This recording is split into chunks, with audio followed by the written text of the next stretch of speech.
மாண்புமிகு தமிழ்நாடு முதலமைச்சர் கழகத்தினுடைய தலைவர் அவர்கள் எப்போதுமே தமிழ்நாட்டு மக்களுக்கு சொன்னதை சொல்லியும் இன்ப அதிர்ச்சி தருவார், சொல்லாததையும் செய்து இன்ப அதிர்ச்சி தருவார். இன்றைக்கு அதற்கு ஒரு எடுத்துக்காட்டு தான் இன்றைக்கு தமிழக மக்கள் கனவில் கூட எதிர்பாராத 5000 ரூபாய் உரிமைத் தொகை இன்றைக்கு அவர்களுக்கு கிடைத்திருக்கிறது. கடந்த மாதம் 4000 ரூபாய் பொங்கல் பரிசோடு சேர்த்து மகளிர் உரிமைத் தொகை கிடைத்தது. இன்றைக்கு 2000 ரூபாய் கோடை விடுமுறைக்காக போனஸாகவும், பிப்ரவரி, மார்ச், ஏப்ரல் 3 மாதங்களுக்கு 3000 சேர்த்து 5000 ரூபாய் மகளிர் உரிமைத் தொகையாக இன்றைக்கு மாண்புமிகு தமிழ்நாடு முதலமைச்சர் அவர்கள் தமிழ்நாட்டு பெண்களுக்கு ஒரு இன்ப அதிர்ச்சியை 1,32,00,000 மகளிருக்கு இன்ப அதிர்ச்சியை தந்திருக்கிறார்கள். இதன் ஒன்று மூலமாகவே நான் 2000 தரப்போகிறேன் என்று வாய் சொல்லி கொண்டிருக்கிற எடப்பாடி பழனிசாமியினுடைய வாயை இன்றைக்கு தைத்து விட்டிருக்கிறார் மாண்புமிகு தமிழ்நாடு முதலமைச்சர் அவர்கள். எடப்பாடி பழனிசாமி எப்போதுமே சொல்வார், செய்ய மாட்டார். கடந்த காலங்களிலே அதை பல சம்பவங்கள் மூலமாக நாங்கள் எடுத்து காட்ட முடியும். ஆனால் சொன்னதை செய்கிற ஒரே தலைவர் எங்களுடைய தலைவர் தளபதி அவர்கள்தான். இன்றைக்கு ஏன் அதை இன்றைக்கே தந்தார் என்று சொன்னால், அறிவித்து விட்டு நாங்கள் தந்தோம் என்று சொன்னால் உடனடியாக நீதிமன்றத்துக்கு சென்று தடை உத்தரவு வாங்கி விடுவார்கள். மகளிருக்கு கிடைக்கக்கூடிய அந்த 5000 ரூபாய் கிடைக்காமல் போய்விடும். எனவேதான் அந்த தடை உத்தரவு வாங்குவதற்கு முன்னிலேயே இன்று காலையிலேயே மாண்புமிகு தமிழ்நாடு முதலமைச்சர் அவர்கள் மகளிருக்கான உரிமைத் தொகையாக 5000 ரூபாயை தந்திருக்கின்றார்கள். 1000 கைகள் மறைத்து நின்றாலும் ஆதவன் மறைவதில்லை என்று சொல்வார்கள். சூரியனை எந்த கையும் மறைக்க முடியாது, எந்த மேகமும் மறைக்க முடியாது. எந்த மேகம் மறைத்தாலும் அதை கிழித்து கொண்டு வருவதுதான் சூரியன். அதே போல இன்றைக்கு மக்களுக்கு துன்பங்கள் வருகின்ற பொழுது அந்த துன்பங்களை எல்லாம் நீக்கக்கூடிய சக்திமிக்க உதய சூரியனாக தமிழ்நாட்டில் இருப்பவர் தான் நம்முடைய மாண்புமிகு தமிழ்நாடு முதலமைச்சர் அவர்கள். பாஜகவும் அதிமுகவும் எத்தனை கூட்டுச் சதிகளை செய்தாலும் திராவிட மாடல் 2 அரசு அமைவதையோ அதன் மூலம் மக்களுக்கு கிடைக்க உள்ள நன்மைகளையோ நிச்சயமாக தடுத்து நிறுத்த முடியாது என்பதை தெரிவித்துக் கொள்கின்றோம். சொல் அல்ல செயல்தான் என்பது ஸ்டாலினுடைய அதிரடி.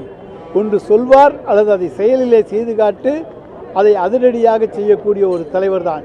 இன்றைக்கு இந்தியாவே வியந்து பார்க்கின்ற அளவுக்கு அதிரடியாக பல திட்டங்களை தந்து ஒன்றிய அரசு கொண்டு வருகிற மக்கள் விரோத திட்டங்களை, அதே போல தமிழ்நாட்டு மக்களுக்கு ஒன்றிய அரசு வஞ்சிக்கின்ற அந்த திட்டங்களுக்கெல்லாம் எதிர்ப்பு குரலை முதலிலே கொடுக்கின்ற ஒரு தலைவராக மாண்புமிகு தமிழ்நாடு முதலமைச்சர் அவர்கள் இன்றைக்கு விளங்கிக் கொண்டிருக்கிறார்கள் என்பதை சொல்லுகிறேன்.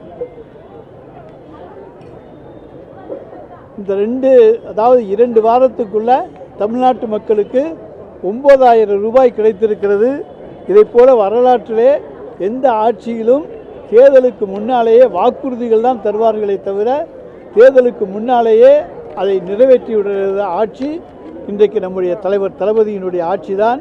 இன்றைக்கு மகளிர் உரிமைத் தொகையாக 1000 ரூபாய் தந்து அவர்களுக்கு போனஸ் 2000 ரூபாய் தந்திருக்கின்றோம். வறுமையை ஒழிக்கும், வாழ்வாதாரத்தை மேம்படுத்தும் சமூக நலத் திட்டங்களை ரேவடி கலாச்சாரம் என கொச்சைப்படுத்தியவர் மோடி அவர்கள்.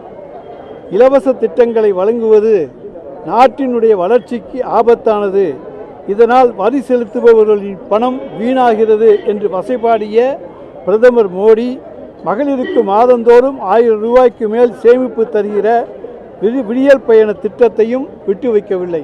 அவர் விடியல் பயண திட்டத்தை விட்டு வைக்கவில்லை. 1000 ரூபாய் உரிமைத் தொகை தருவதையும் விட்டு வைக்கவில்லை. இதெல்லாம் வரிப்பணத்தை வீணாக்குகிற செயல் என்று அவர் சொல்லுகிறார். ஆனால் மக்களை வாழ வைக்கிற செயல் என்று எங்களுடைய தலைவர் தளபதி அவர்கள் சொல்லுகிறார்கள். மகளிருக்கு இலவச பயண திட்டங்களை மாநில அரசுகள் செயல்படுத்துவதால் மெட்ரோ ரயில் வருவாய் பாதிப்பதாக சாடினார் மோடி. ஆனால் மெட்ரோ ரயில் வருவாய் பாதிக்கப்படவில்லை என்பதை நீங்கள் கண்கூடாக அறிந்திருக்கிறீர்கள். பெரும் கார்ப்பரேட்டுகள் பயன்படுத்தும் வகையில் கடந்த 5.5 ஆண்டுகளில் 16.1 லட்சம் கோடி அளவிற்கான பொதுத்துறை வங்கிகளின் கடன்களை தள்ளுபடி செய்த ஒன்றிய அரசு, ஒன்றிய பாஜக அரசுக்கும் பாஜகவினருக்கும் மகளிருக்கு மாதந்தோறும் வழங்கப்படும் 1000 ரூபாய் மீதுதான் வயிற்றெரிச்சல். அவங்களை பொறுத்த வரைக்கும் 13.1 லட்சம் கோடியை பெரிய பணக்காரர்களுக்காக ரத்து செய்திருக்கிறார்கள். ஆனால் 1000 ரூபா கொடுப்பதில் வன்மம் காட்டுகிறார்கள். இன்னும் பெண்களுக்கு 1000 ரூபாய் கொடுத்து அதை அப்படியே டாஸ்மாக் கடைகள் மூலம் திரும்ப வசூலிக்கிறார்கள் என்று இன்றைக்கு தமிழ்நாட்டு மக்களை கொச்சைப்படுத்துவதுதான் பாஜகவினுடைய தொழிலாக இருக்கிறது. அதிமுகவினரும் இந்த வன்மத்தை தான் கக்கிக் கொண்டிருக்கிறார்கள். ஆனால் பெண்கள் தங்கள் கையிலே 5000 ரூபாய் நோட்டை காண்பித்து மகிழ்ச்சியோடு இன்றைக்கு கடைவீதிக்கு செல்லுகிற காட்சியை காண்கின்றோம். பொங்கலுக்கு 3000 ரூபாயை பெற்றுக்கொண்டு கடைவீதிக்கு சென்ற காட்சியை காண்கின்றோம். யாரும் டாஸ்மாகுக்கு செல்லவில்லை, டாஸ்மாகுக்கு அந்த பணம் வரவில்லை என்பதையும் தெரிவித்துக் கொள்கின்றோம். முதலமைச்சர் அறிவித்த மகளிர் உரிமை தொகை திட்டம் நாடு முழுவதும் ஏற்படுத்திய தாக்கத்தின் எதிரொலியாகவும் தேர்தல் வெற்றிக்கு ஆன வியூகமாகவும் மகாராஷ்டிரா, டெல்லி உள்ளிட்ட பாஜக மாநிலங்களில் மகளிர் உரிமை தொகை திட்டத்தை அறிமுகப்படுத்தியது பாஜக. டெல்லியிலையும் மகாராஷ்டிராவிலையும் ஜெயிக்கிறதுக்காக வேண்டி. அதே நேரம் தேர்தல் முடிந்த பிறகு மகளிர் நிதி உதவி திட்டங்களின் பயனாளிகளை அதிரடியாக குறைத்து இலவச திட்டங்களுக்கு எதிரான தனது வன்மத்தை வெளிப்படுத்தியது. அதாவது தேர்தலுக்கு முடிந்தவுடன் நிறைய பேருக்கு நாங்கள் தர்றோம்னு சொல்லி பல லட்சம் பேருக்கு தந்தார்கள். ஆனால் மகாராஷ்டிராவிலும் டெல்லியிலும் அதிரடியாக குறைத்திருக்கிறார்கள். ஆனால் தமிழ்நாட்டிலே மட்டும்தான் இந்தியாவிலேயே 1,16,00,000 என்பதை 1,31,69,000 உயர்த்திய அரசு நம்முடைய தமிழ்நாடு அரசு தான். மகாராஷ்டிராவில் கடந்த 2024ஆம் ஆண்டு தேர்தல் அட்டவணை வெளியிடுவதையே தள்ளிப்போட வைத்துவிட்டு முகந்திவாத் மஸ்ஜிதில் லட்காபான் யோஜனா என்கிற மகளிர் உதவித்தொகை திட்டத்தை அறிவித்தது பாஜக கூட்டணி அரசு. தேர்தல் தேதியை அறிவிச்சிட்டு மகளிர் உதவித்தொகை திட்டத்தை அறிவித்தது. தேர்தல் முடிந்த பின்னர் சுமார் 26 லட்சம் மகளிரை அந்த மகளிர் யோஜனா திட்டத்திலிருந்து நீக்கியுள்ளது மகாராஷ்டிரா கூட்டணி அரசு. தேர்தலுக்கு முன்னால் அறிவித்தாங்க, கொடுத்தாங்க. ஆனால் தேர்தல் முடிந்த பிறகு 26 லட்சம் பேரை நீக்கிய அரசு மகாராஷ்டிரா அரசு. ஒன்றிய அரசு தந்த நிதி நெருக்கடியிலும் திட்டத்தை விரிவுபடுத்தியவர் நம்முடைய மாண்புமிகு தமிழ்நாடு முதலமைச்சர்.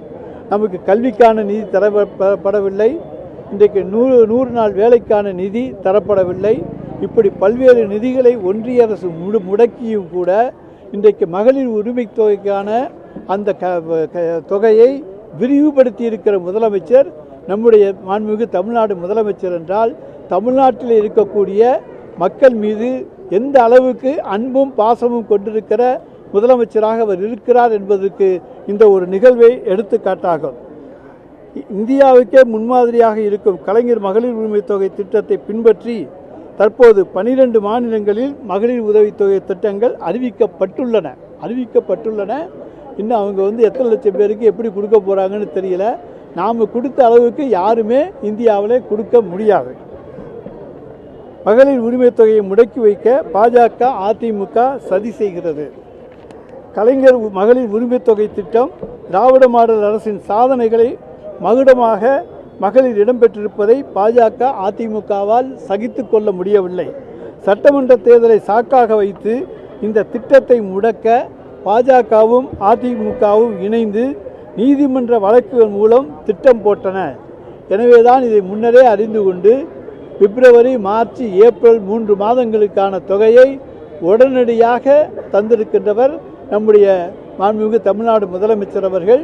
எனவே ஏப்ரல் என்பது அடுத்த ஆண்டுக்கான பணத்தையுமே தந்திருக்கிறோம் என்று சொன்னால் திராவிட மாடல் அரசு தொடரப்போகிறது, 2 வரப்போகிறது என்பதிலே எங்களுக்கு எந்த விதமான சந்தேகமும் கிடையாது.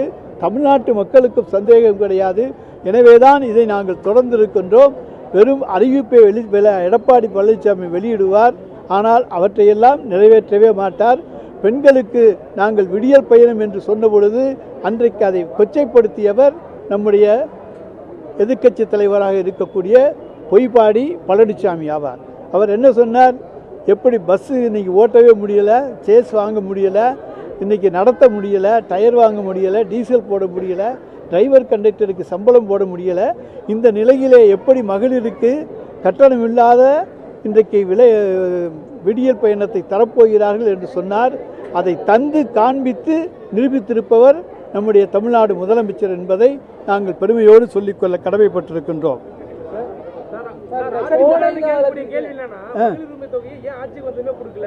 20 மாதங்களுக்கு பிறகு நாங்கள் வலியுறுத்தது பிறகு தான் திமுக கொடுத்ததுன்னு அவங்க குற்றம் சாட்டுறாங்க. இல்லை சார், எங்களுடைய 5 ஆண்டுகளுக்கு நாங்கள் சொல்லியிருக்கோம்.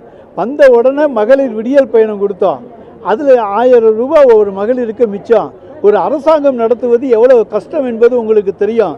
அன்றைக்கு வந்து அதிமுக ஆட்சியில் எந்த அளவுக்கு நிதியை விட்டுவிட்டு சென்றார்கள். கொரோனா காரணத்தை காண்பித்து எல்லாத்தையும் நிறுத்திவிட்டு அன்றைக்கு அவர் கஜானாவை காலி செய்து விட்டு சென்றார்கள். நாங்கள் வந்தவுடன் அன்றைக்கு மகளிருக்கான கட்டணம் இல்லாத விடியல் பேருந்தை உடனடியாக தந்தோம். அதன் மூலம் 1000 ரூபாய் ஒரு மகளிருக்கு கிடைத்திருக்கிறது. அப்படி என்றால் அன்றைக்கே ஒரு 1000-ஐ நாங்கள் தந்திருக்கின்றோம். அதற்கு பிறகு உரிமை தொகையாக 1000 தந்திருக்கின்றோம். எனவே எங்கள் திட்டத்தை நாங்கள் நிறைவேற்றியிருக்கிறோமே தவிர எடப்பாடி பழனிசாமி எந்த திட்டத்தையும் கொடுத்ததையெல்லாம் நிறுத்திட்டார். மடிக்கணினி கொடுத்தார், நிறுத்திட்டார்.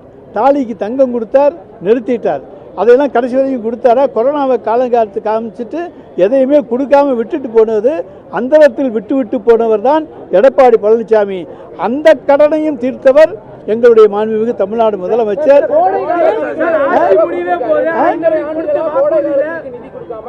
தேர்தல் வர நேரத்தில் கோடை காலத்துக்கு 2000 ரூபாய் கொடுத்திருக்கதா எதிர்க்கட்சிகள் எல்லாரும் குற்றம் சாட்டுறாங்க.